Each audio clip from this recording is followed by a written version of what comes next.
स्वामी विवेकानंद और एक युवक। प्रेरणादायक कहानी। एक बार स्वामी विवेकानंद अपने आश्रम में एक छोटे से कुत्ते को टहला रहे थे।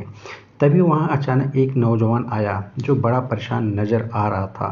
उसने आते ही स्वामी जी के पैर पकड़ लिए और उनसे गिड़गिड़ाने लगा कि स्वामी जी उसकी मदद करें। स्वामी जी ने उसे उठाया और शांत रहकर अपनी समस्या बताने के लिए कहा। युवक बोला, स्वामी जी, मैं काफ़ी पढ़ा लिखा हूँ और मेहनती भी, लेकिन फिर भी मैं अचानक आज तक अपने किसी काम में उतना सफल नहीं हो पाया जितना मैं हकदार हूँ। स्वामी जी ने उसकी सारी बात गौर से सुनने के बाद उससे कहा कि मैं तुम्हारी समस्या का हल ज़रूर बताऊँगा, लेकिन उससे पहले तुम्हें मेरा एक काम करना पड़ेगा। तुम्हें इस कुत्ते को थोड़ी दूरी तक टहलने के लिए ले जाना पड़ेगा। युवक को स्वामी जी ऐसी शर्त बड़ी अजीब लगी। फिर उसने सोचा, इतना आसान काम तो है, कर देता हूँ और बदले में स्वामी जी से समस्या का उपाय मिल जाएगा। युवक ने स्वामी जी के पास से कुत्ता लिया और उसे टहलने के लिए ले गया। तकरीबन 30 मिनट के बाद जब युवक कुत्ते के साथ लौट कर आया, तब स्वामी जी उसकी तरफ देख रहे थे।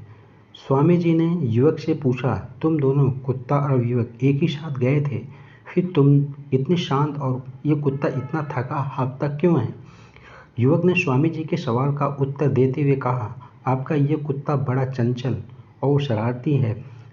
मैं इसे जहाँ ले जाना चाहता था वो उन सभी रास्तों को छोड़कर किसी और राह पर मुड़ जाता, दूसरे जानवरों और इंसानों को देख डिस्टर्ब होता और उन पर भौंकने लगता। बस यही कारण है वो मंजिल तक आते आते इतना ज़्यादा थक गया और ज़्यादा समय भी लग गया। युवक की बातें सुन स्वामी जी उसकी तरफ देखकर मुस्कुराने लगे और बोले, तुम्हें तुम्हारे सभी सवालों का जवाब अभी तुमने जो कहा उससे मिल जाएगा। युवक को भी स्वामी जी की बात समझ में आ गई और उसे भरोसा हो गया कि वह भी इसी कुत्ते की तरह अपने लक्ष्य पर ज़्यादा फोकस नहीं करके दूसरे लोगों के पीछे दौड़ रहा था और फालतू चीज़ों में समय बर्बाद कर रहा था। उसने स्वामी जी से वादा किया कि वह अब अपने लक्ष्य पर अच्छे से फोकस करेगा और जल्द से जल्द अच्छे परिणाम पाएगा। दोस्तों, कहीं आप भी इस युवक की तरह ही अपने लक्ष्य से भटक तो नहीं रहे ना? यदि ऐसा है तो तुरंत बाकी सभी चीज़ों को नज़रअंदाज कर अपने लक्ष्य के पीछे पड़ जाइए, फिर देखना आपकी जीत निश्चित है। उम्मीद है स्वामी विवेकानंद की ये छोटी सी प्रेरणादायक कहानी आपको पसंद आई होगी और आपको जीवन अपने लक्ष्य को पाने के परिणाम में बढ़ोतरी हुई होगी। दोस्तों, यदि वीडियो पसंद आई हो तो लाइक करिए, शेयर करिए और साथ में चैनल को सब्सक्राइब करना बिल्कुल ना भूलिए। Thank you.